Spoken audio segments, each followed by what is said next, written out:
Mesdames et messieurs, bonsoir. Merci d'être au grand rendez-vous. Le tout dernier numéro pour le compte de cette semaine démarre ainsi. Voici la météo avant de vous présenter le menu de cette grande émission du soir.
Et voilà pour le menu du grand rendez-vous, mesdames et messieurs. On reçoit un expert, Franz Oké. C'est un jeune leader. Il va nous parler d'activisme des jeunes, un frein à la corruption. C'est un point d'interrogation. Il va nous donner la confirmation à travers son apport sur le plateau du grand rendez-vous. Nature et bien-être parle de la conservation de l'écosystème, la mangrove, une priorité. Maxence Ogou, ingénieur agronome, sera reçu tout à l'heure par Amandine Agnambossou pour aborder le sujet dans beauté au pluriel. Fulgensia Runtondi va recevoir Irénée Dosouza, c'est un coiffeur. Et voilà déjà des images, ce dont on va parler. On parle du rasage parfait. C'est bien faisable, chers messieurs. Et puis en fin d'émission, on va parler culture avec Jennifer Sativi et Jessie Esso, auteur illustratrice. Je vais y arriver. Illustratrice, voilà, je vais y arriver. Livre et illustration pour mieux faire passer son message. C'est ce dont on va parler avec les deux. Et voilà, mesdames et messieurs, c'est donc tout pour le menu du grand rendez-vous, mais pas de grand rendez-vous sans le journal, vous le savez très bien. Et ce soir, nous sommes avec Ulvaeus Balogun. Comment allez-vous? Très bien, heureuse d'Alandé. Et vous-même? Je me porte très bien. Hein? On ne dirait pas que c'est un vendredi. Eh oui, on a toujours la pleine forme. Et au menu de l'actualité ce soir, ce vendredi, Salle chez le Cotonou se part déjà de ses plus beaux attraits en prélude aux festivités entrant dans le cadre de la célébration de la fête du 1er août. Et au-delà, la question de l'assainissement du cadre de vie est devenue une priorité. Une répression est lancée contre toute personne qui oserait faire ses besoins en pleine nature. Vous l'aurez certainement remarqué également en circulation, de nombreux motocyclistes utilisent leurs mains plutôt que le clignotant de leur moto pour indiquer la direction. À croire que le clignotant ne sert plus à rien, quand bien même son usage fait partie des règles de conduite automobile. Constat à suivre donc. Et enfin, le groupe Apouké, désormais reconnu comme étant le trio Apouké, revient au devant de la scène musicale avec un album qui véhicule une nouvelle philosophie. Et voilà pour l'essentiel de l'actualité de ce soir. Merci à vous, Ulvaeus Balogun. On vous retrouve à 19h45 pour le journal, proprement dit. Absolument, le rendez-vous est pris, 19h45. À tout à l'heure. Mesdames et messieurs, on reste avec vous pour installer le tout premier plateau. D'ailleurs, l'invité est là, déjà il est installé. On va le retrouver juste après ceci.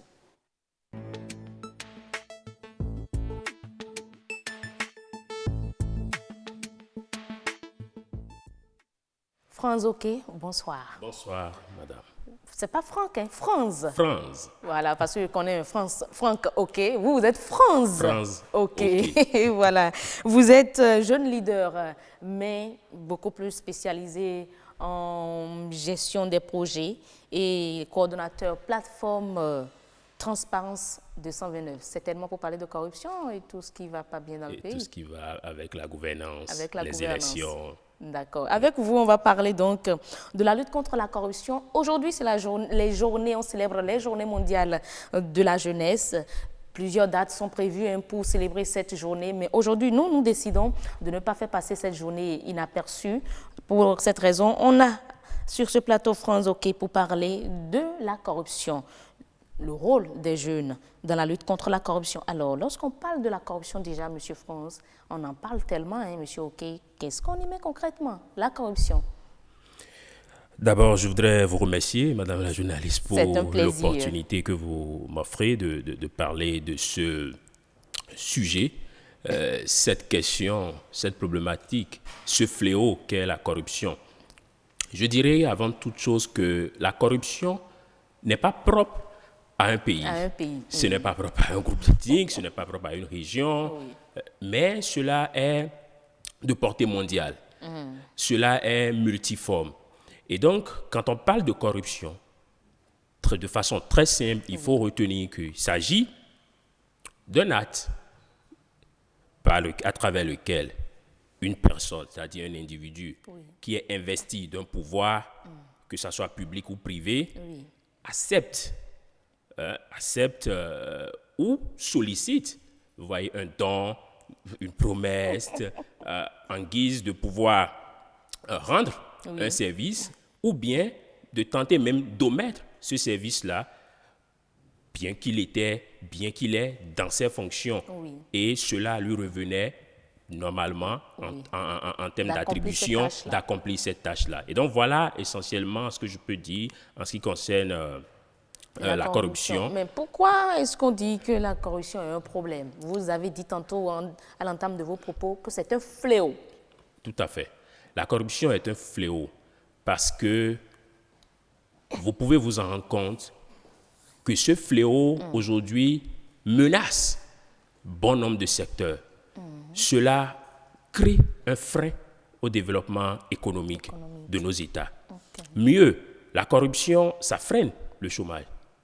Ça freine l'emploi des jeunes. Ça freine l'emploi des jeunes. Ça accroît peut-être, ça participe à l'accroissement du chômage. Ça participe à l'accroissement du chômage. Le mal est tellement ancré au point où, quand on observe, il n'y a pas de marché que vous devez passer en tant qu'entreprise sans laisser de pourcentage. Les 10%?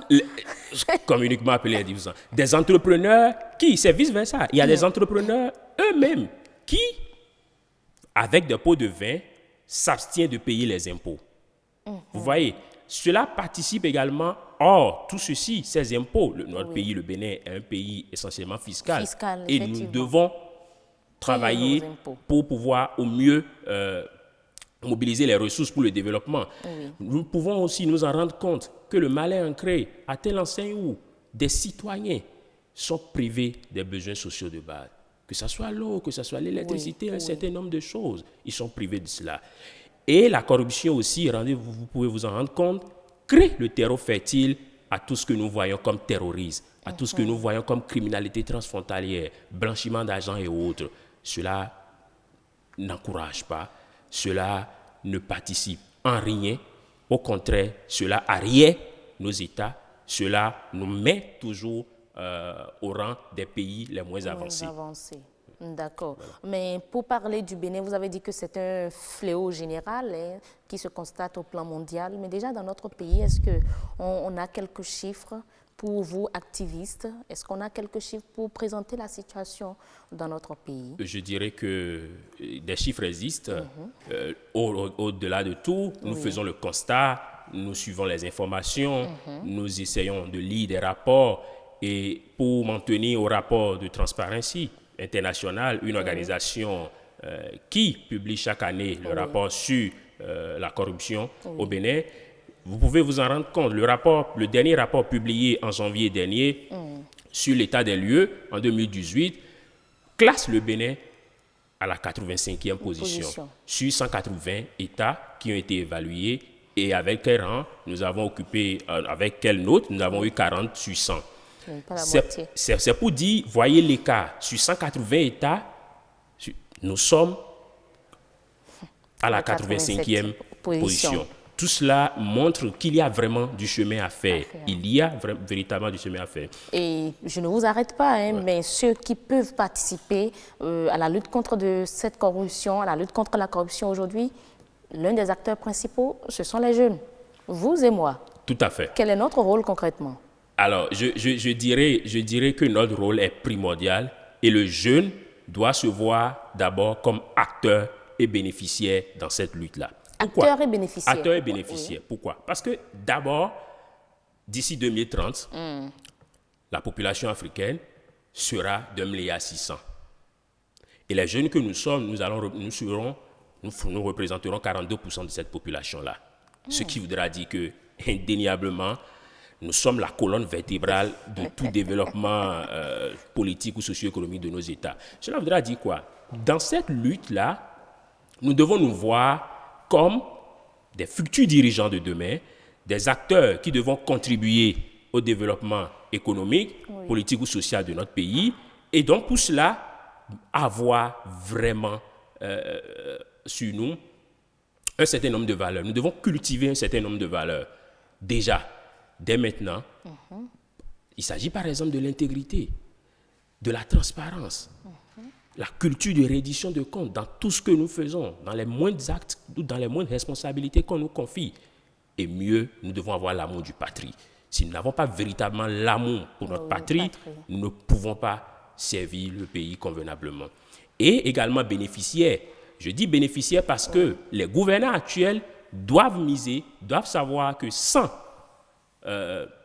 partisan avec la jeunesse, ils ne peuvent pas atteindre leurs objectifs. Ce qui voudra dire quoi? Les jeunes étant bénéficiaires dans cette lutte-là, il y a lieu pour les gouvernants d'impliquer les jeunes, de les associer et également de les mettre, de mettre à leur disposition les informations nécessaires pour qu'ils puissent mieux activer leur lutte-là et contribuer efficacement. Si je prends le premier volet de vos propos, lorsque ce sont les jeunes qui doivent agir, dans quel domaine doivent-ils intervenir aujourd'hui pour réellement impacter la lutte contre la corruption dans notre pays? Alors, je dis d'abord, quand il s'agit d'un combat ou quand il s'agit d'une lutte, en tant que jeunes, nous devons nous informer. C'est la première des choses que je recommande à toutes jeunes. Nous devons nous informer. Il y a aujourd'hui le cadre juridique qui dispose d'un certain nombre de lois, de réglementations. Nous devons nous en approprier. Nous devons savoir quelles sont les voies de recours, quelles sont les voies qui doivent permettre de mieux dénoncer et tout cela. Voilà. Première des choses. Deuxièmement, nous devons travailler à sensibiliser nos environnements immédiats, c'est-à-dire tous ceux qui sont nos collaborateurs, tous ceux avec qui nous travaillons, les jeunes de nos mouvements et associations, et maintenant, de façon collégiale, intensifier la lutte pour dire nous devons aller vers une sensibilisation de masse. Nous devons aller vers l'éducation des populations. Et ça passe d'abord par nous-mêmes. Donc voilà un peu des actions de façon stratégique. Nous avons également à notre portée aujourd'hui le numérique, c'est-à-dire les TIC. Nous pouvons au mieux sensibiliser à travers ces outils-là, éduquer et également informer sur les actes de corruption, de malversation qui se constatent par-ci par-là. On peut bien utiliser les TIC aujourd'hui, ces stratégies, comme une stratégie aujourd'hui pour atteindre notre objectif, pour sensibiliser. Pour sensibiliser. Mais vous pensez que les jeunes déjà qui doivent agir ont réellement l'information qu'il faut pour sensibiliser? Vous avez commencé par dire qu'il faut s'approprier les tests en vigueur, les tests en la matière. Mais est-ce que nous-mêmes jeunes, nous savons réellement ce qu'il faut pour réellement mener la lutte contre la corruption? Est-ce qu'il y a des luttes déjà vraiment concrètes que des jeunes béninois ont menées dans ce cadre-là, qu'on peut citer? Je dirais que déjà, au regard des actions que mène Ante Griffe, l'autorité nationale de lutte contre la corruption, et les acteurs de la société civile en général, nous pouvons dire que des efforts sont en train d'être notés. Au mieux, avec les réformes en cours, que ce soit dans le secteur économique aujourd'hui, je pense que quelque chose est en train d'être fait. Mais tout cela tarde à décoller. Et c'est en cela que je loue deux initiatives qui ont été menées dans ce sens-là en 2017 par des anciens boursiers du programme Yali au Bénin, dont je fais partie. Et il y a mon collègue Hermione Dokui avec son équipe qui ont lancé une campagne contre la corruption, dénommée Jeunes unis contre la corruption. Et cette campagne-là a permis de renforcer les capacités des acteurs au niveau des collectivités locales, de sensibiliser des élèves, des étudiants, parce que c'est eux, comme je l'ai dit, comme je le disais tantôt tout à l'heure, qui sont les futurs acteurs du changement de demain. La sensibilisation au niveau éducatif. Et au niveau éducatif, en prenant par les plus jeunes. Tout ce travail-là a été fait et l'apothéose était une application mobile dénommée Anticorps, qui aujourd'hui existe et permet à tout citoyen, vous pouvez le télécharger, vous pouvez télécharger cette application-là sur votre smartphone. Pour servir à quoi? Pour servir à, aussitôt que vous identifiez un acte dont vous réunissez sur place les preuves, vous pouvez déjà informer. Le dispositif est très simple, vous essayerez de renseigner et cela va parvenir à la plateforme. Et cette plateforme-là, maintenant, qui est en communication avec l'autorité nationale de lutte contre la corruption, pouvons poursuivre maintenant par la suite les actions d'enquête, d'investigation. C'est une très bonne initiative. On va peut-être voir dans quelle mesure avoir M. Dokui aussi pour aborder, parce que bon, moi j'avoue que je ne connaissais pas ça, cette application, cette plateforme-là. Elle existe. Mais bon, c'est vrai, vous avez dit il faut que les jeunes fassent ci, il faut que les autorités, mais il paraît que les jeunes aujourd'hui seraient particulièrement vulnérables à ce phénomène de corruption. Je vais citer quelques chiffres selon le baromètre mondial de la corruption en 2013, et bien sûr, 27% des personnes âgées de moins de 30 ans dans le monde ont versé un pot de vin au cours des 12 mois précédents. Et selon l'Eurobaromètre de la Commission européenne, 29% des jeunes de 15 à 24 ans sont d'avis qu'il est acceptable de donner de l'argent et de faire des cadeaux ou d'accorder des faveurs pour obtenir quelque chose du service public. Est-ce que là, vous ne voyez pas que nous avons des difficultés? Ce sont déjà des barrières à la lutte contre la corruption, à l'atteinte des objectifs, si déjà les jeunes même qui doivent agir pensent de la sorte? Tout à fait. Très rapidement. Et je dirais que le mal est là. Le mal est là, mais nous ne pouvons pas baisser les bras.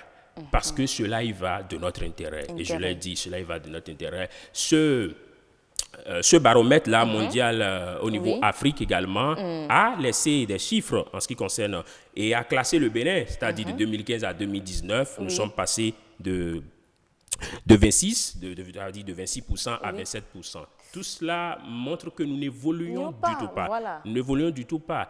Et si, jeunes que nous sommes, nous pouvons prendre sur nous le devant de savoir qu'il faut qu'on s'approprie les têtes. Il faut qu'on sache aujourd'hui que nous avons la capacité, nous avons le devoir même de suivre les sessions communales, de suivre les sessions parlementaires, de participer convenablement au développement de notre cité, c'est-à-dire d'écrire parfois des lettres, si nous constatons qu'il y a des choses qui ne vont pas, d'adresser des recours et tout ça pour au mieux veiller de façon citoyenne, de façon responsable, bien sûr, de façon responsable. Les jeunes, nous en sommes arrivés à un moment où... Le débat est vraiment intéressant vers la fin. Vers la fin. Mais ici, c'est une question de temps. On va voir dans quelle mesure vous avoir peut-être sur d'autres espaces plus larges pour aborder le sujet. Merci. Mais ce qui est sûr, nous avons du chemin encore. Nous avons encore du chemin. Bien qu'il y ait plus de jeunes dans notre pays. Qui travaillent sur la question. On a du chemin. Merci beaucoup. Merci Franz Oké. Vous êtes jeune leader et coordonnateur de la plateforme Transparence 229. Avec vous, on parlait donc des actions que les jeunes peuvent mener pour lutter contre la corruption. Et ce sera tout pour l'ESPER, mesdames et messieurs. On va installer un deuxième plateau. Nous allons recevoir qui? Yasmine Damanta, ma chef d'édition. Nature et bien-être.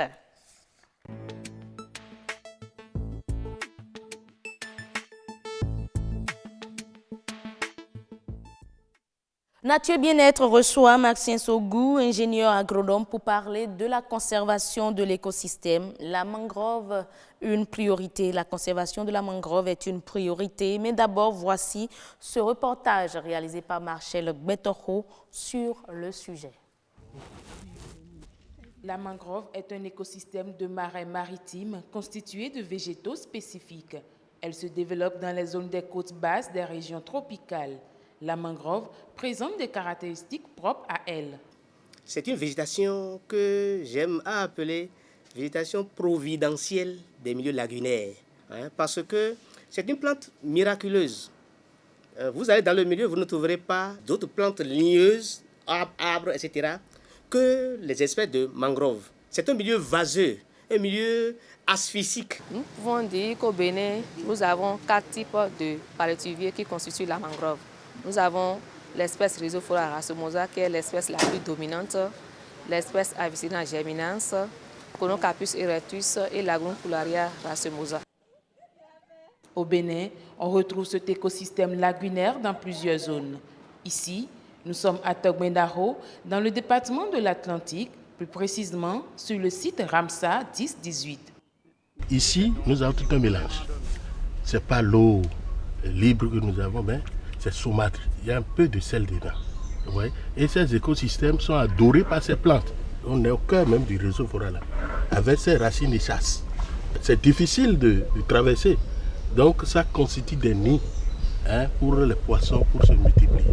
Et ça permet aussi le filtrage de l'eau. Si par exemple vous avez de l'eau à Togben, vous faites une forêt, vous avez de l'eau, c'est l'eau de cette lagune-là qui devient de l'eau souterraine à Togben. Et s'il n'y avait pas la mangrove, ça veut dire que tout ce qui est déchets continentaux qui arrivent dans la lagune va se retrouver encore dans l'eau que les populations vont conserver. En dehors des ressources forestières et halieutiques qu'elle procure, la mangrove fait partie des écosystèmes les plus productifs en biomasse. Sa dégradation peut constituer une source de menace pour certaines zones côtières. La mangrove ne doit pas être détruite. Si la mangrove s'en va, c'est grave. Et là où la mangrove est partie, il est difficile de la remettre en place. Quand la mangrove s'en va, il y a érosion. Le sédiment vaseux qui doit retenir la mangrove s'en va. Il faut une coordination entre les institutions en charge de protéger notre environnement, de protéger nos écosystèmes naturels et que l'impunité cesse enfin. Et voilà, nous retrouvons sur le plateau Amandine Aniambossou et Maxime Sogou, ingénieur agronome. Monsieur Ogou, bonsoir. Bonsoir.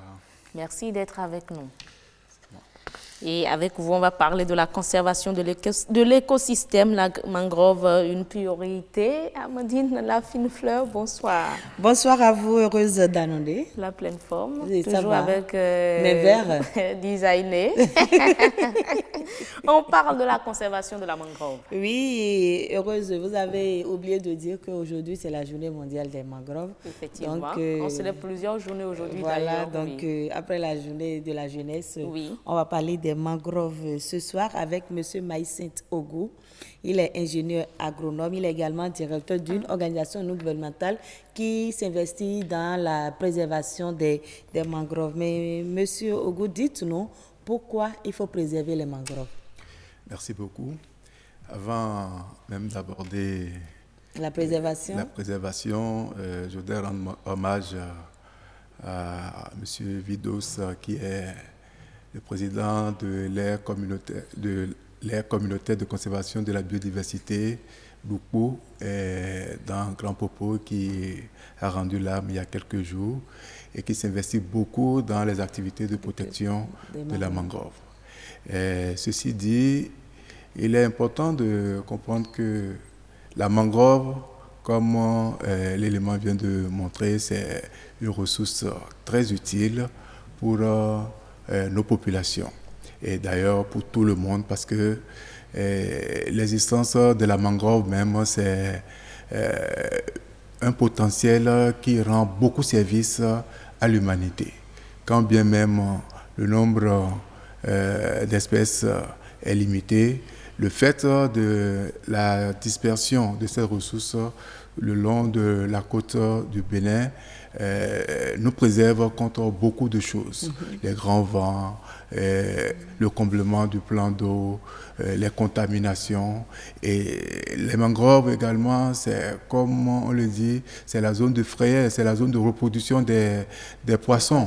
Et s'il n'y avait pas ce dispositif, tous les poissons avec les mauvaises pratiques qu'on développe, tous les poissons seraient ramassés par les populations du jour au lendemain et il n'y aurait plus rien. Donc avec les racines de chasse, les mangroves arrivent à ceinturer un certain nombre d'espèces qui arrivent à se reproduire et facilement et je dirais à enrichir le plan d'eau. Cette mangrove également accueille les oiseaux qui font leur hivernage, qui fuient qu'on appelle le froid et arrivent au Bénin. Et ça permet à des visiteurs d'aller découvrir tout ça. Donc, c'est beaucoup de choses que vous avez d'autres espèces, le crabe, les lézards, beaucoup de choses. Avec les mangroves, on peut faire la promotion du tourisme. Naturellement, et ça fait sur le long de la lagune côtière de Djondi jusqu'à Grand Popo, il y a beaucoup d'endroits où on peut amener le touriste pour aller découvrir, les merveilles de la mangrove. Ok, le Bénin a des mangroves, mais quel est aujourd'hui l'état des lieux des mangroves au Bénin? Oui, certes, le Bénin a des mangroves. Les mangroves ont été suffisamment dégradées. Et ces mangroves, aujourd'hui, constituent un centre d'intérêt aussi bien pour la société civile que pour les gouvernants, et pour faire en sorte que le niveau de dégradation puisse baisser. Vous avez parlé de dégradation, quelles sont alors les menaces? Qu'est-ce qui détruit ces mangroves?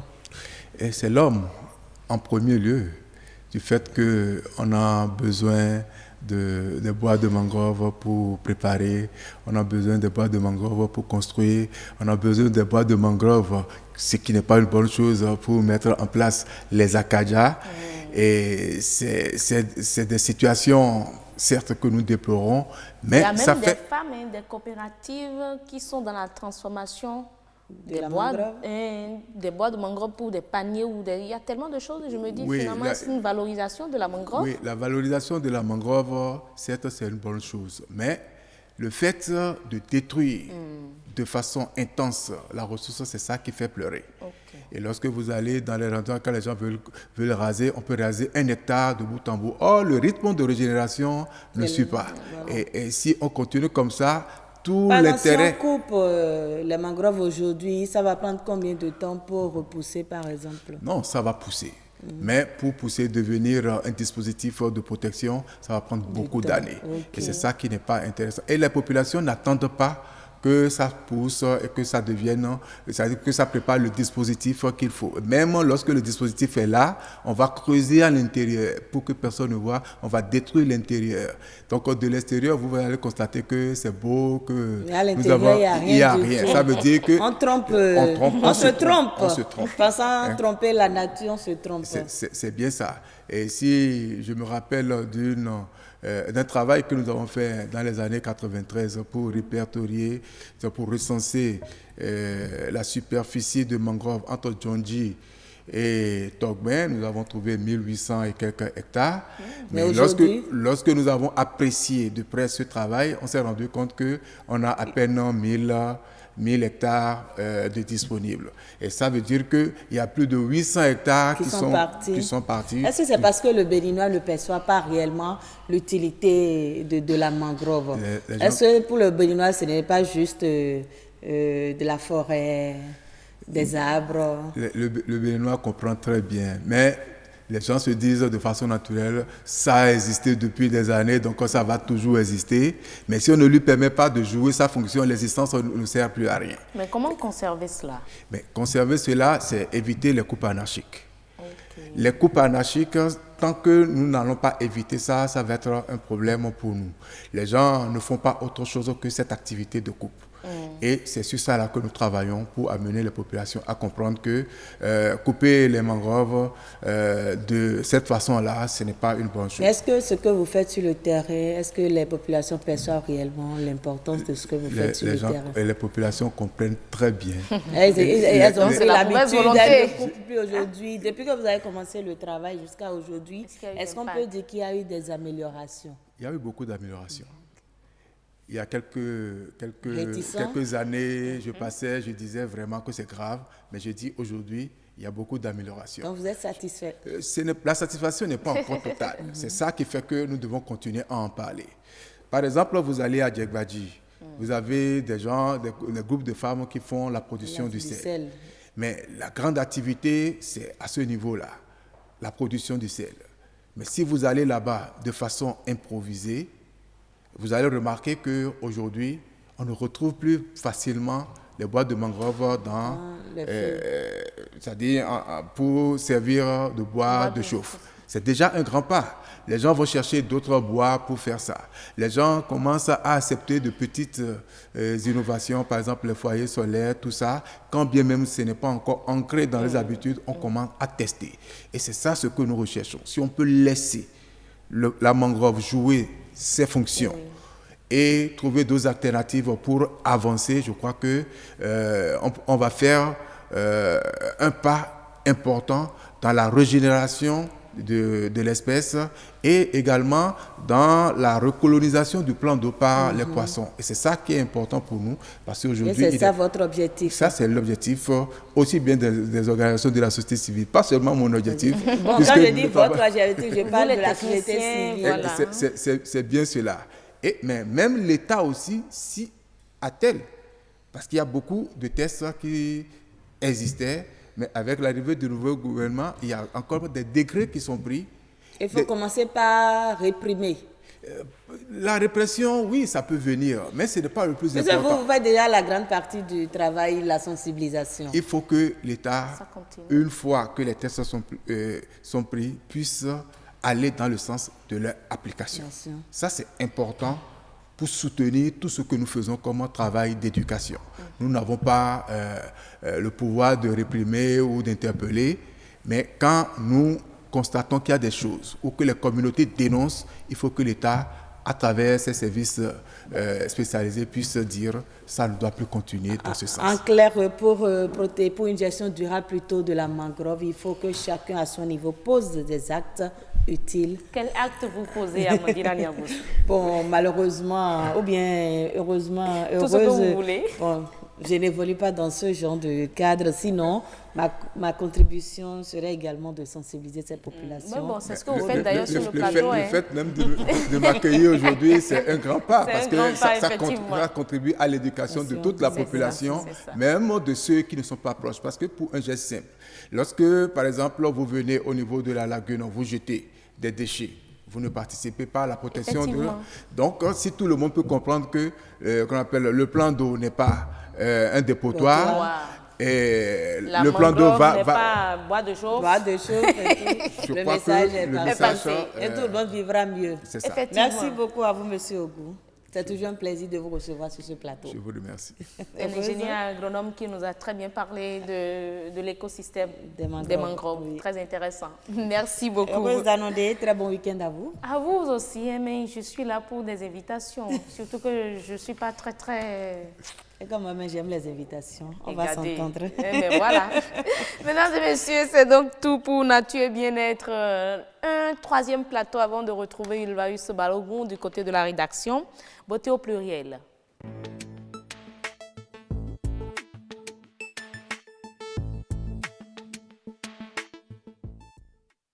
Fulgencio Arontondi reçoit Irénée de Souza, il est coiffeur, pour parler du rasage. Le rasage parfait, c'est faisable, nous dira-t-il sur ce plateau. Mais d'abord, voici cet élément démonstratif que nous propose Fulgencio sur le sujet.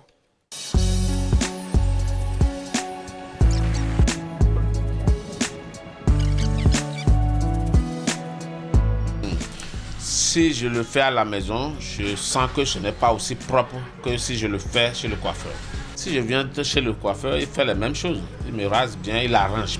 Lui, il a des produits, il a des choses qu'il prend pour nettoyer là. Et je me sens aussi comme si je l'ai fait à la maison. Je ne me rase pas complètement les barbes. Lorsque je vais voir mon coiffeur, il met des produits sur mon menton, les délimite et leur donne une forme. Je préfère qu'on me rase avec la tondeuse. Je me sens beaucoup plus à l'aise et j'ai plus de rougeur.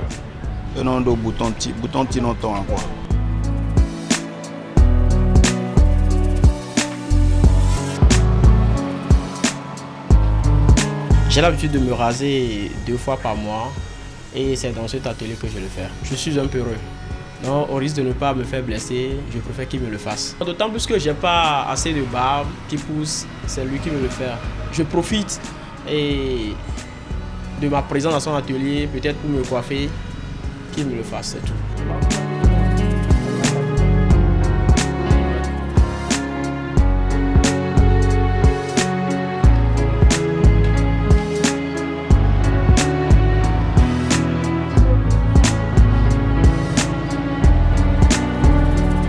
J'aime pas quand les barbes sont beaucoup. Je viens de me raser chez le coiffeur et je me sens bien dans ma peau. Après le rasage, je n'ai pas de boutons. Il n'y a pas d'effet secondaire. Et voilà, lui, il se rase naturellement, il n'a pas d'effet secondaire, pas de perfection. Ça, c'est bon, il a un très beau visage, une très belle peau. Alors, Fulgencia, bonsoir. Bonsoir, Rosa. Vous savez qu'il y a de ces femmes-là qui poussent de petites mèches là. Il y en a, mais bon, aujourd'hui, nous allons parler uniquement des hommes. Des hommes uniquement. Monsieur de Souza, bonsoir. Bonsoir, madame. Merci d'être là. Oui, merci. Vous êtes très bien coiffé. Merci, madame. Avec une barbe bien tracée. Merci beaucoup, madame. Assez de compliments, Rose. Et lui aussi, c'est les merci, quoi. N'est-ce pas? Alors, on parle du rasage parfait. Oui, tout à fait. C'est possible, c'est faisable, vous le dites. Oui, l'expert d'aujourd'hui va nous le dire. Le constat est là. Certains hommes, après s'être rasés, on constate qu'il y a des boutons, des imperfections et autres. Alors, monsieur Irénée de Souza, dites-nous, est-ce que c'est possible de se raser et avoir une peau nette et douce? Sans boutons. Sans boutons, voilà. C'est possible. Avec, peut-être, par exemple, avec la tondeuse, il y a d'autres qui le font. Parce que quand tu utilises la tondeuse, et tu essayes de passer la poudre. Mais quand on passe la poudre, quand tu rases, tu ne sens rien. Mais il y a d'autres qui le font et ils sentent la poudre et ils prennent la tondeuse, ils se rasent. C'est ça qui pousse souvent des boutons sur la peau. Ah, donc, si je comprends bien, après le rasage avec la tondeuse, il faut passer la poudre poudre blanche là. Oui. D'accord. Donc c'est nécessaire. C'est nécessaire. C'est nécessaire. D'accord. Alors, quelle est la meilleure méthode, selon vous, de se raser? Il faut le faire comment pour éviter les boutons? Pour éviter des boutons, il faut souvent prendre une serviette et mettre de l'eau chaude à côté. Il faut l'imbiber d'abord sur la barbe et tu passes sur la barbe et tu prends la mousse à raser. Pour ceux qui ont l'habitude de se raser. C'est ça la mousse à raser là? Oui, regardez sur l'écran. Là. Ouais. Ok. C'est la mousse à raser. D'accord. C'est bon, quand vous passez, vous prenez le temps de suivre une direction normale. Le sens du haut vers le bas. Ok, c'est ça la direction normale. C'est ça la direction normale. Parce que, bon, qu'il m'excuse, je connais des gens, j'ai un oncle, quand il se met devant le miroir, il fait comme ça, c'est comme ça quoi. Ah bon? Et après, il se plaint des boutons. Donc, je vois maintenant les problèmes, d'où ça vient. Voilà. Ok. Voilà, mais quand vous rasez d'une sens normale, du haut vers le bas, vous suivez l'essence normale. Il ne faut pas aller du bas vers le haut. Du bas vers le haut pour avoir encore certains problèmes de la peau. C'est ça qui pousse. Voilà même d'ailleurs le réalisateur qui nous envoie ces images. Donc, on y va du haut vers le bas. Oui. De la joue vers le menton. Oui. D'accord. Ok. Et après ça? Bon, après avoir fini le rasage, et tu mets de l'eau fraîche, un peu frais.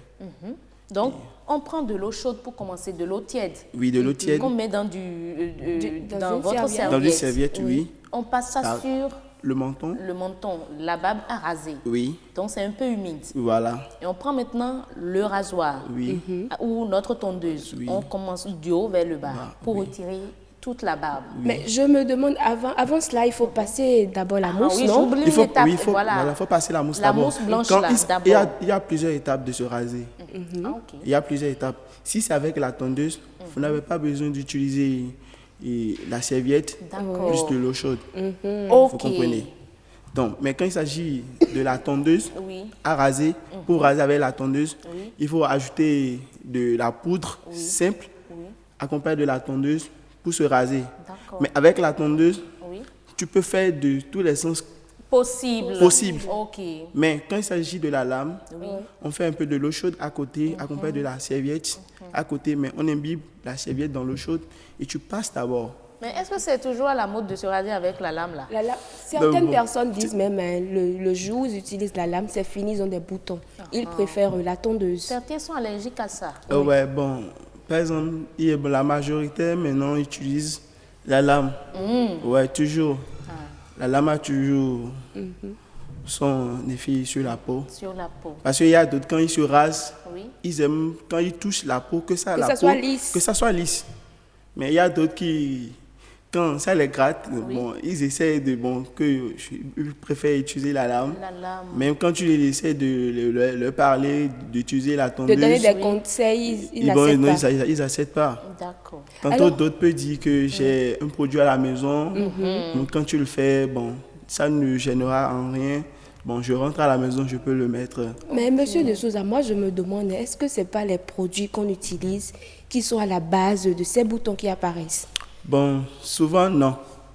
Il s'agit des outils de travail, outils qu'on utilise. Parce qu'il faut bien nettoyer aussi les outils. Par exemple, si c'est la lame maintenant, la lame c'est utilisable une seule fois.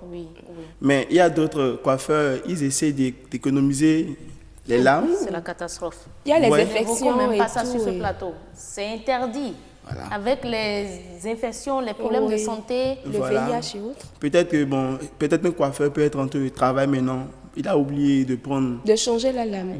Non, même pas ça. Peut-être qu'il a oublié d'aller acheter. Et puis il en a oublié. Bon, peut-être qu'après le travail, il ira prendre.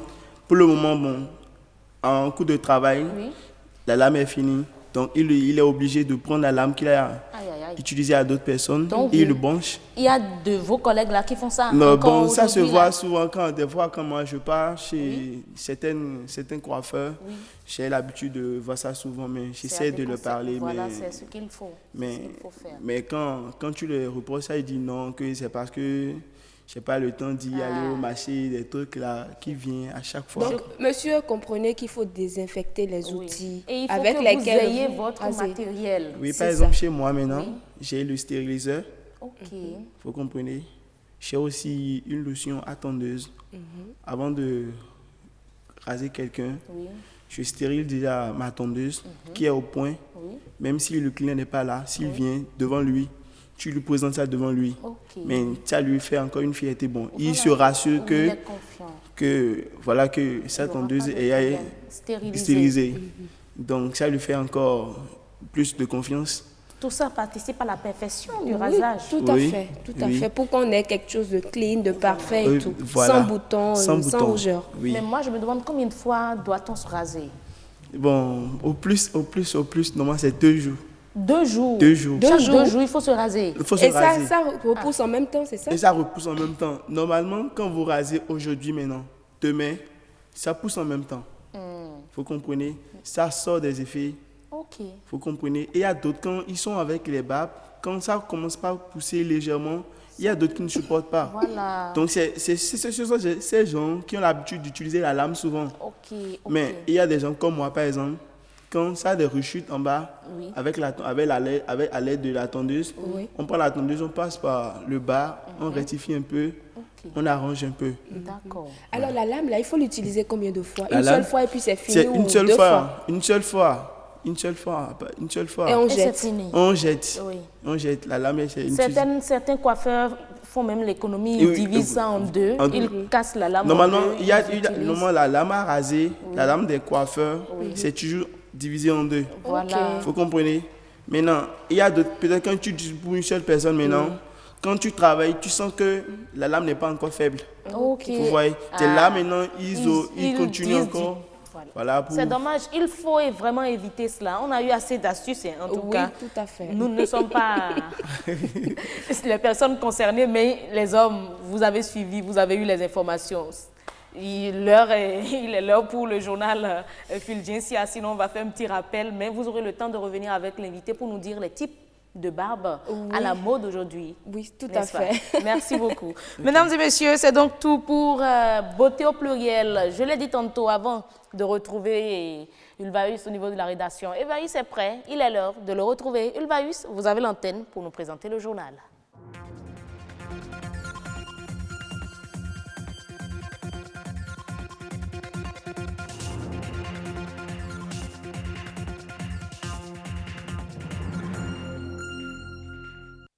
Bonsoir à toutes et à tous. Merci de rester fidèles aux informations sur BB24. Le sommet.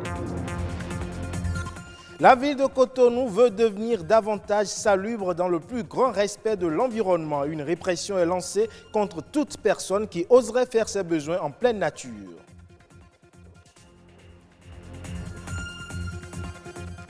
À Cotonou et environ, le clignotant des engins à 2 ou 3 roues conçus pour indiquer la direction qu'on doit prendre en circulation est souvent délaissé au profit des membres supérieurs et inférieurs, ceci au mépris des règles de sécurité routière. Et enfin, ils reviennent au devant de la scène musicale. Eux, ce sont les membres du groupe Apouké, désormais identifiés comme le trio Apouké. Ils annoncent un album de 17 titres.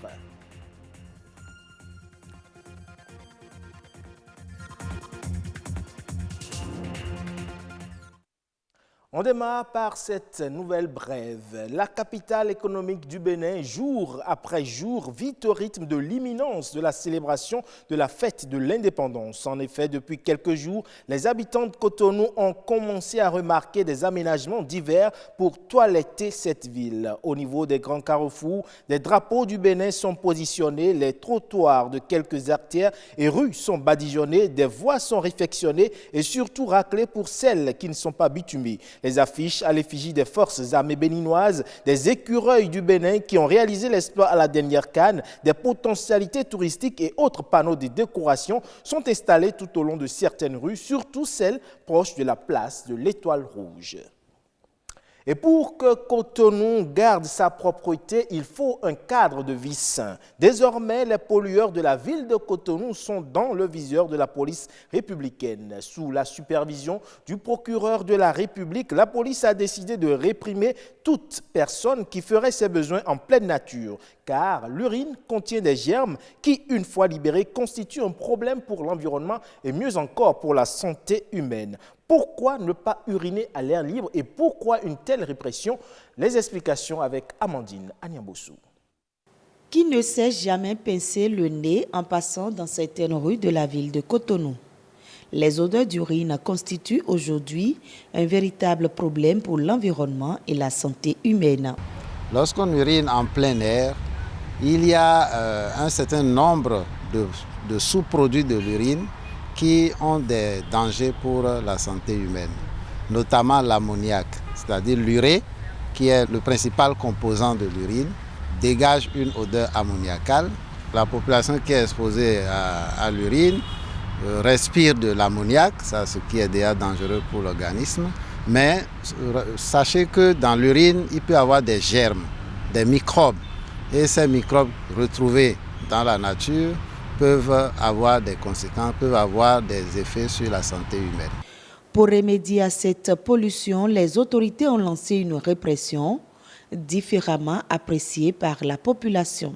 Donc ce n'est pas parce qu'il n'y a pas d'urinoir qu'un individu est autorisé à aller uriner sur les lieux publics. C'est inadmissible. Et si l'envie vous prend, urinez dans un sachet, mettez ça dans votre poche et rentrez avec ça. C'est le bon sens également. Vous avez des urinoirs publics. Et un citoyen jette par exemple, urine partout là où il veut, mais là vous pouvez sévir. On peut sévir dans ce cas-là. Mais s'il n'y a pas d'urinoir, il urine là où il veut, mais vous l'arrêtez. Ben, chez moi, je ne sais pas. Je ne sais pas pourquoi. De toute façon, si le premier geste n'est pas fait, moi je ne pense pas que c'est nécessaire d'arrêter les gens parce qu'ils urinent partout.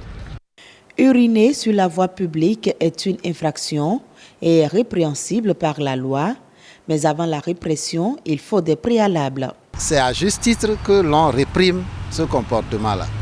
Mais ce qu'on aurait dû faire, c'est de sensibiliser la population, c'est de rappeler à la population l'existence de ces dispositions juridiques et ensuite voir s'il n'est pas possible de doter certaines places publiques de grande fréquentation d'urinoirs, histoire donc de permettre à ceux qui fréquentent ces places-là de se soulager quand ils auront envie d'uriner. La prise de conscience des populations passe également par une éducation environnementale. À la base, l'enfant sait qu'il ne doit pas uriner en plein air. À l'école, lorsqu'il a envie d'uriner, il demande l'autorisation, on lui accorde l'autorisation, il sort et il va dans les toilettes pour uriner. Donc, je pense qu'il faut réveiller cette façon de faire pour espérer que dans les tout prochains jours, toutes prochaines semaines, qu'au niveau de la population, que cela puisse prendre. Uriner est un besoin naturel. Le faire dans des endroits appropriés est encore mieux. Il y va de la santé des populations. Et en circulation, vous l'auriez certainement remarqué, et plutôt c'est normalement un réflexe pour tout conducteur, mais actionner son clignotant pour indiquer qu'il va à droite ou à gauche. Malheureusement, cette habitude, les motocyclistes béninois n'y accordent visiblement aucune importance. Qu'ils en disposent ou non, certains préfèrent utiliser leurs membres inférieurs ou supérieurs pour signaler la direction qu'ils veulent prendre. Louis Koudobo et Stéphanie Dekbemadora ont parcouru la ville de Cotonou. Voici leur constat. Loin d'être un objet d'ornement, les clignotants sont des indicateurs de direction. Mais force est de constater qu'en pleine circulation, les motocyclistes utilisent plutôt leurs membres pour signaler aux usagers le changement de direction. L'usager qui est derrière vous, souvent il ne suit pas vos clignotants. Même quand le clignotant vous l'allumez, même à 5 mètres avant votre changement de direction, il ne suit pas, mais dès que vous faites la main, ça lui donne l'intention que vous voulez changer de direction. Tu vas à gauche, hein? Si tu as fait la main à gauche, celui qui est derrière toi là, il doit savoir que tu veux passer cet endroit. C'est pourquoi on fait ça, parce que les clignotants ne travaillent pas. Des fois, il y a des clignotants qui travaillent bien, hein? Et les gens vont te croire encore. Donc pour changer le raison, il faut faire encore la main, plus avec le clignotant. Malgré que tu indiques la direction que tu veux suivre, ils sont derrière toi, ils voient, mais ils ne respectent pas. Ils vont voir, ils sont conscients que tu es en train de clignoter, mais et pourtant, ils ne vont pas, n'est-ce pas, suivre ce que tu es en train d'indiquer. Et pourtant, ils ont été conçus pour un objectif bien précis. Les clignotants sont des équipements obligatoires puisqu'on doit faire usage chaque fois qu'on veut effectuer une manœuvre. Par exemple, quand on veut dépasser, après avoir dépassé, quand on veut surtout changer de direction. Leur rôle est très important dans la circulation et le non-usage peut engendrer des conséquences néfastes. Celui qui vient, ne sachant pas qu'on veut tourner et on tourne sans mettre le clignotant, ça trompe et ça amène beaucoup d'accidents. C'est un grand risque de tourner, de changer de direction sans avoir mis ce feu indicateur de changement de direction. Ce comportement à risque est à proscrire en circulation. Une exigence du code de la route que les usagers sont donc conviés à respecter. Culture à présent avec le groupe Apouké qui est de retour sur la scène musicale béninoise. Après la sortie de leur premier album en 2003, le groupe change de nom 16 ans après et devient le trio Apouké. À leur actif, un nouvel album intitulé Keys to Future. L'album de 17 titres traduit la nouvelle philosophie du trio. Suivant le compte-rendu de Petroni Lokosu, Cynthia Aideu et Perspective Tossa.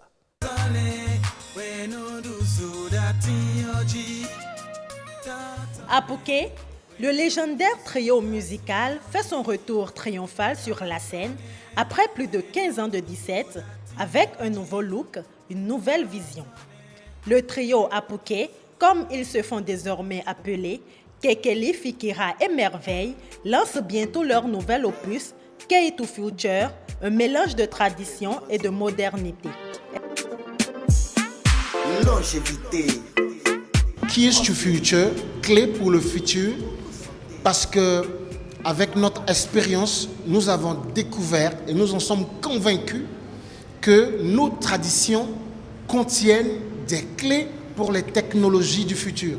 C'est-à-dire que les technologies ancestrales qui sont restées dans nos traditions contiennent de la connaissance, du savoir, de la science qu'il serait utile de conserver afin de le revendre au monde entier pour les sciences du futur.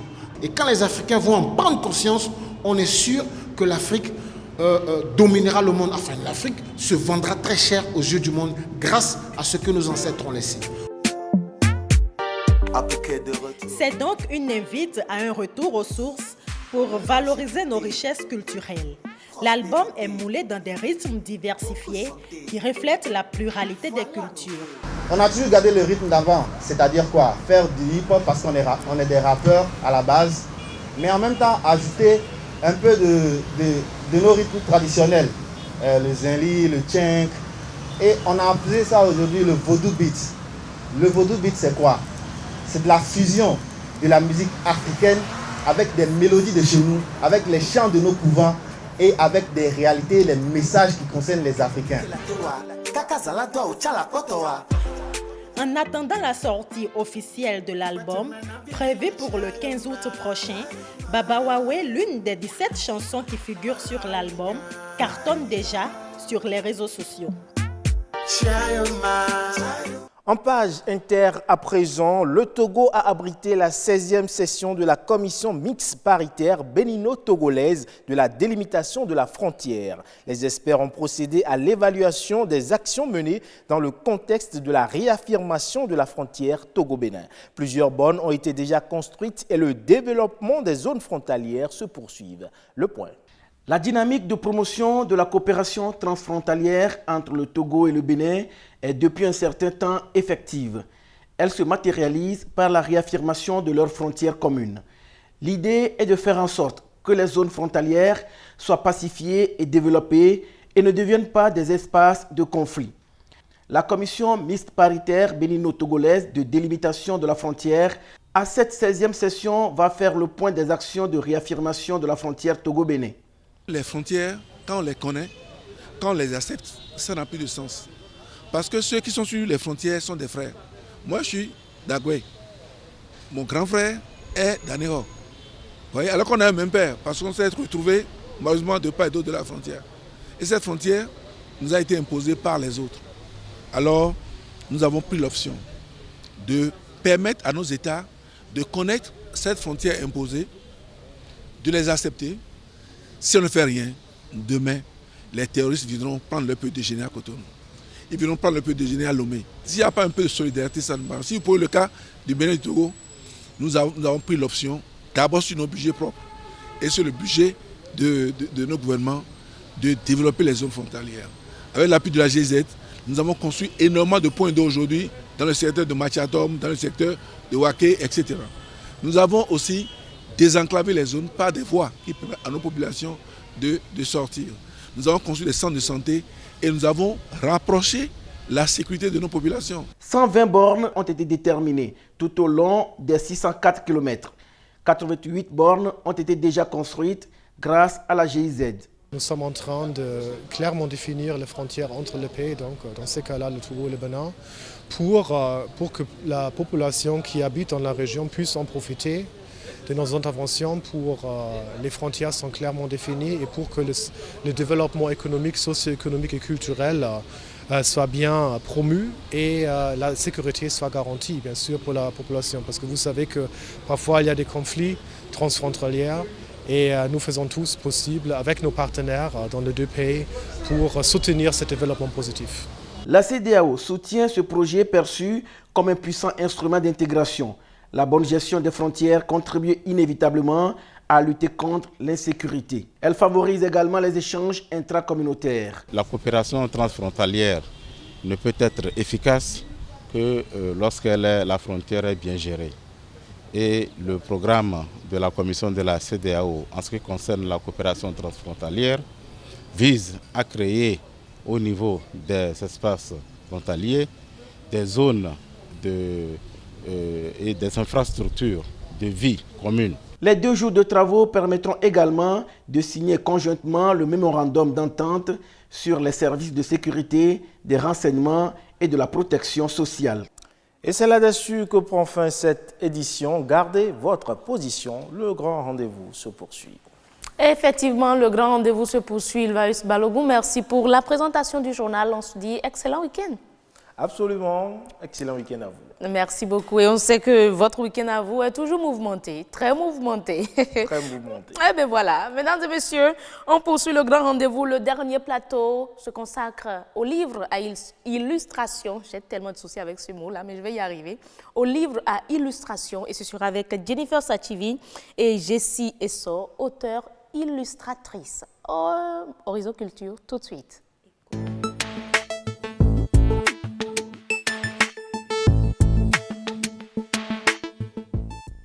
La plupart du temps, c'est l'âge, mais ce n'est pas toujours l'âge. Hein. Ça dépend en fait de la ligne éditoriale développée par l'éditeur qui veut révéler quelque chose ou faire magnifier en fait, le document d'une certaine manière. Plus l'enfant est petit, plus il a besoin d'illustration. Plus l'enfant grandit, plus il peut se départir le document, c'est-à-dire l'histoire, le roman peut se départir d'illustration. C'est pour ça que les adolescents déjà, à l'âge d'adolescence, on peut constater que les livres qui sont soumis à leur attention ne contiennent pas trop d'illustrations. À un certain moment, pour les adultes, vous allez constater qu'il n'y a presque plus rien comme illustration, juste l'histoire.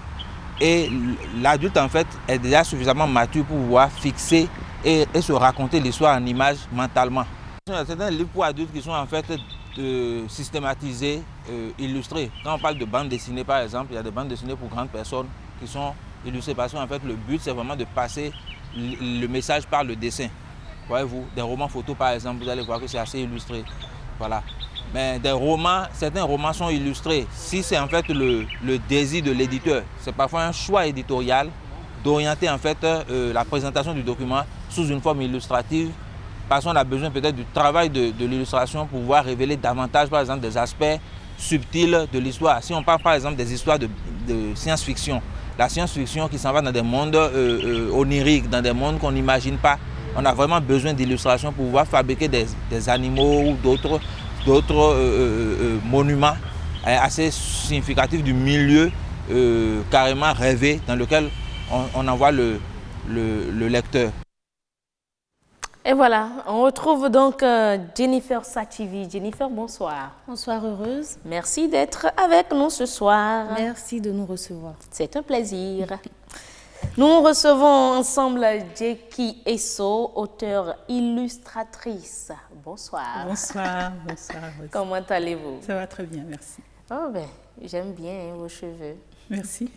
Il n'y a pas de mèche, il n'y a rien comme à jour, rien que vos cheveux. Waouh, bravo. Naturel. Ça vous a pris combien de temps? 7 ans. 7 ans? Oui. C'est la patience, hein? Affaire de patience. Merci. Tout ça, c'est la culture. Hein? Et puis surtout entretenir. Entretenir. Et encore qu'elle dit hein, dans les coulisses que ça n'a même pas besoin de beaucoup de choses. Hein. Ce n'est pas ce que nous avons sur la tête là. Pas hein. du tout. Franchement, merci beaucoup. Merci pour la valorisation de la culture. Et on parle des livres et leurs illustrations pour mieux faire passer son message. C'est ça, la littérature, quand on prend les romans et d'autres genres de livres, oui, on se rend compte que ce n'est pas toujours illustré. Donc, qu'est-ce que l'illustration vient faire? Quelle est la valeur ajoutée? C'est de ça que nous allons parler avec Jessie Esso. Bonsoir. Bonsoir. Bonsoir, Jennifer. Bonsoir. Ma première question pour vous, c'est qu'est-ce que l'illustration apporte déjà dans le livre? L'illustration est un langage. L'illustration en elle-même. Il faut savoir que c'est le premier langage, puisque c'est grâce à ça que nous savons, par exemple, ce que nos ancêtres faisaient.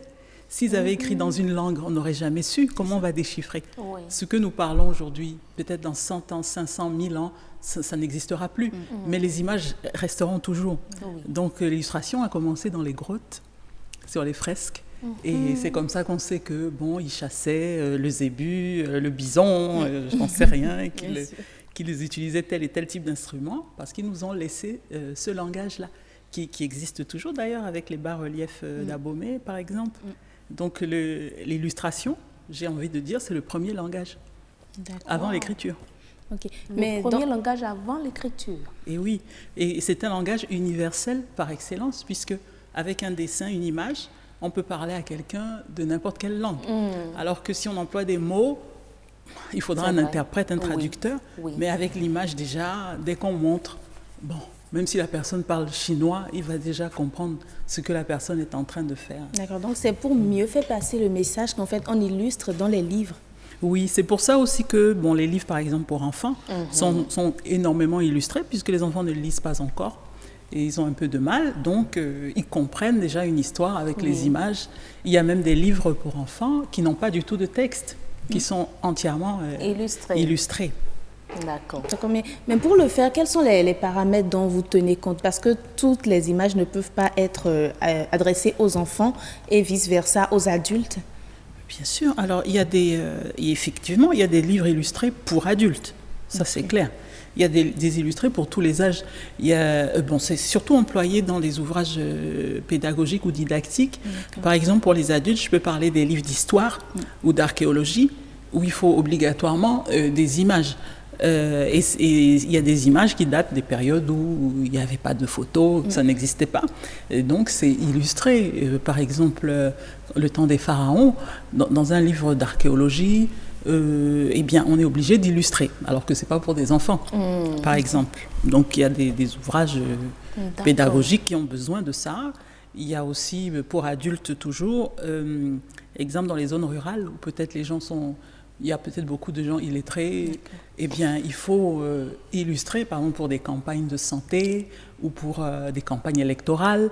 Il y a aussi des candidats qui peuvent avoir des images pour expliquer à leurs supporters, bon, voilà, si vous voyez ceci, c'est pour moi que vous votez, par exemple, tel logo. Voilà, donc les images, ce n'est pas que pour les enfants, c'est pour tout le monde. Moi, je me demande, est-ce qu'il peut arriver que l'illustration casse...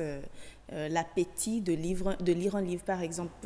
Prenons peut-être un roman, l'exemple des romans qui sont rien qu'écrits. Est-ce que mettre une image dedans, illustrer, ça ne va pas casser le charme? Peut-être, je ne pense pas. Après, c'est le choix, oui, le choix de l'image peut être malheureux et rater son but. D'accord. Donc, il faut savoir choisir les images aussi. Ah oui, absolument. Il faut savoir les choisir, il faut savoir de quoi on veut parler et est-ce que ça va atteindre sa cible, etc. Et c'est vrai que, bon, vous parlez d'un livre de lecture, il y a des gens qui n'aiment pas les illustrations non plus. Hein. Ils lisent et puis c'est tout. Des fois, quand ils voient des illustrations, ils se disent, bon, ça, c'est pas un livre sérieux. C'est pour enfants. Oui. Ok, donc en même temps, c'est lié au goût. Ça dépend du goût. Bien sûr, et c'est pour ça que tous les styles de livres existent et c'est très bien.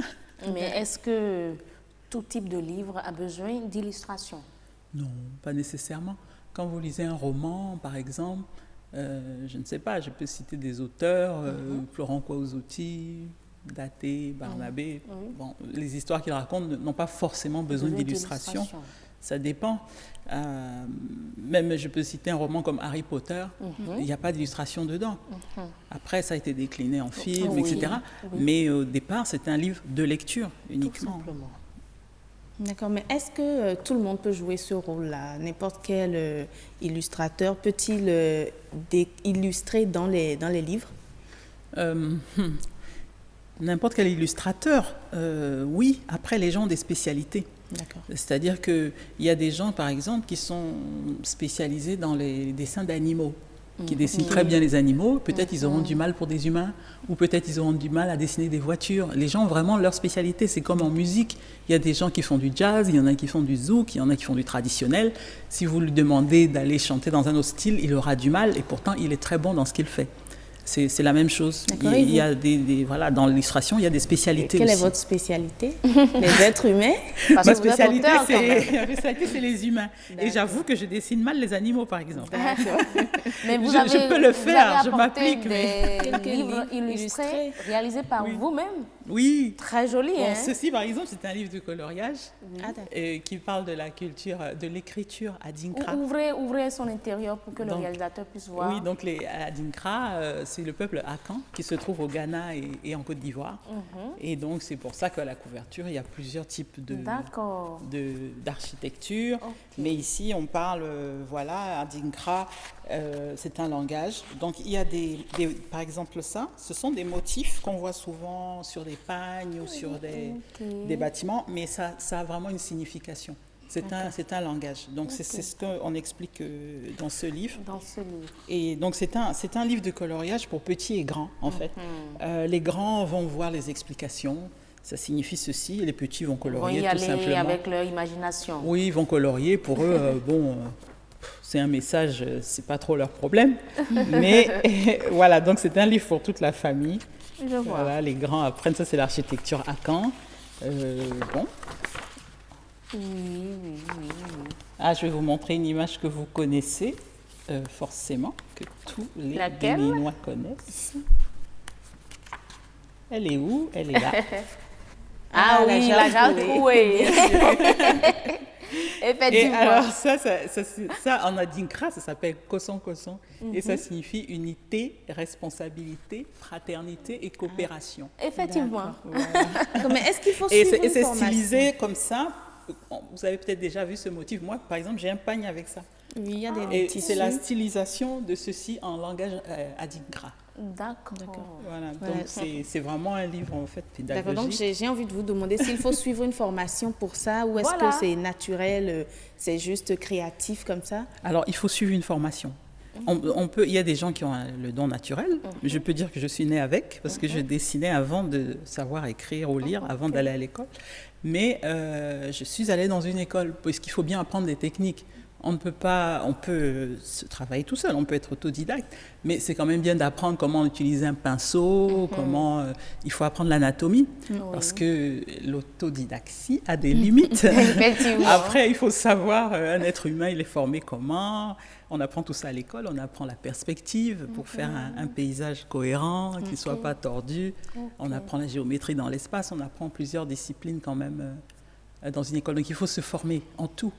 Moi, j'aime souvent donner l'exemple de grands musiciens comme Michael Jackson ou James Brown. On les regarde, on est émerveillés, mais c'est des gens qui travaillaient 8 heures par jour, leur voix. C'est des gens qui travaillent leur voix 8 heures par jour. Donc, c'est pas comme ça. Voilà.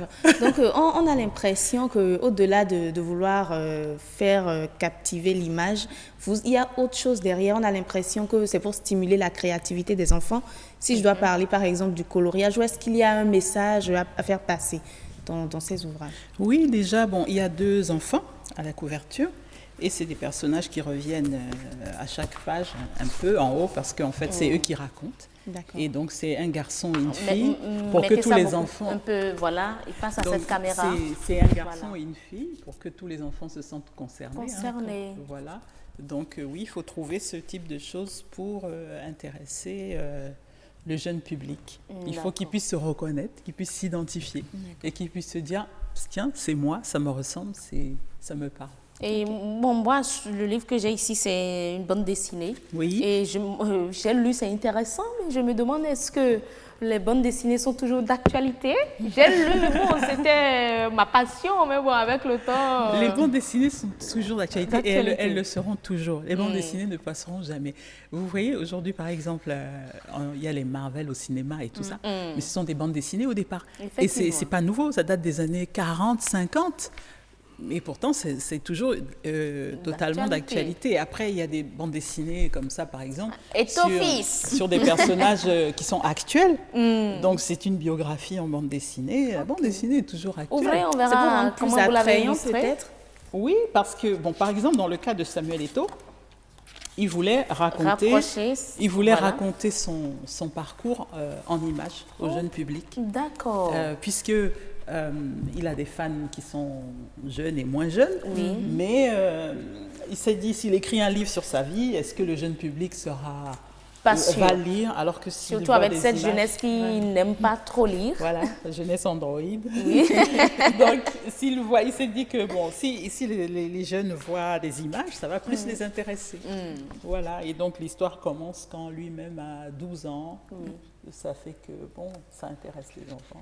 Déjà, la multiplicité de la couleur et tout attire déjà les enfants. Oui, déjà, en couleur. Si vous faites bien d'en parler, parce que vous parliez de l'actualité de la BD. Eh bien, il y a des BD adultes, par exemple, qui sont en noir et blanc. Oui, en noir et blanc, effectivement. Qui ne sont pas en couleur du tout. Et c'est vrai qu'une BD en noir et blanc, ce n'est pas destiné aux enfants, ça c'est sûr. Mais là aussi, les adultes peuvent se retrouver dans ça aussi. Bien entendu. Alors ça, c'est une BD qui a été vraiment très très bien vendue. Mais c'est beaucoup d'adultes qui achetaient en réalité. Pour eux-mêmes, je veux dire, pas pour leurs enfants. Pour leurs enfants. Non, c'était pour eux-mêmes. C'est comme ça. D'accord. Merci beaucoup. Merci à vous. Jackie Esso, auteure illustratrice, et Jennifer, merci de nous avoir fait voyager à travers les livres à illustration. C'était très intéressant.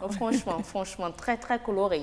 Merci pour le travail que vous faites. Merci d'avoir accepté notre invitation et merci, heureuse de nous avoir reçus. C'est un plaisir, toujours un plaisir. Mesdames et messieurs, c'est tout pour le grand rendez-vous. Tout le monde descend, comme le dirait l'autre. Mais on ne va pas descendre sans vous présenter la météo. La météo réalisée cette fois-ci par Harold de Couton.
Et ce sera tout, mesdames et messieurs, définitivement terminé pour le compte de cette semaine. Samedi et dimanche, vous aurez les différents numéros du grand rendez-vous de cette semaine en compilation, samedi à 7h, à 19h, dimanche à 7h et à 19h. Et le lundi, vous retrouvez une nouvelle équipe pour de nouvelles informations. On remercie déjà toute l'équipe de réalisation, notamment Igor Ayosso, Justin de l'autre côté du cadrage, Robles Avuzoukan à l'infographie, Enoch Gougan au son et le réalisateur de cette semaine, Monsieur Dosouza, ben, rappelez-moi le prénom. Chérif, voilà, c'est grave si j'oublie le nom de mon réalisateur. Je remercie également mes chefs d'édition, Yasmine, Damanta et Denis, voilà, Denis tout court. Et ce sera tout, mesdames et messieurs. C'était un plaisir d'être à vos côtés. D'ici là, portez-vous très bien.